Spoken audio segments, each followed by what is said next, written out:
Salam əziz şagirdlər, hər vaxtınız xeyir olsun. Məlum olduğu kimi artıq birinci cəhd imtahanını yola verdik. İnşallah iyul ayının 12-si artıq ikinci cəhd imtahanı olacaq. Birinci imtahanla bağlı qısa bir iki məqam qeyd edeyim ki, ümumi olaraq sualların bir 50% toplu testdən ya eynisi gəlmişdi, ya da rəqəmlərini dəyişdirərək istifadə edilmişdilər. Bu da onu göstərir ki, biz əsasən toplu testdə qəbula düşmüş suallara, model tiplərə üstünlük verməliyik ki, başqa test toplularını işləmək olardı, amma əsas faydası toplulardır və modellərdir. Və inşallah ikinci cəhd imtahanında da biz bu hazırlıq prosesində bunlara üstünlük verəcəyik. Birinci cəhd imtahanla bağlı bizim şagirdlərdə 2 şagirdimiz 100% nəticə göstərmişdir.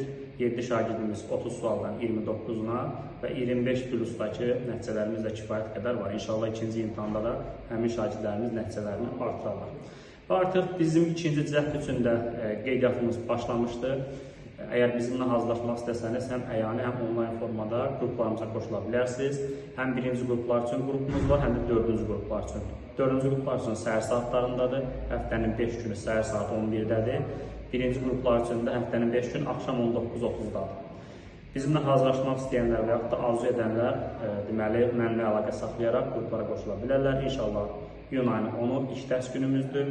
İnşallah ki, proqramı bir də başlayıb bitirəcəyik. Bütün qəbullardır, modellərdir, quizlərdir, nə varsa işləyib yekunlaşdıracaq. Təbii ki, bizlə mart ayında qoşulan uşaqlar bilir ki, biz bütün proqramı artıqlaması ilə yekunlaşdıra bildik. İrəlidəki imtahanı hər birinizə bol-bol uğurlar arzu edirəm. İnşallah ki, dəstək videolarımız da irəlidə YouTube kanalımızda paylaşılacaqlar.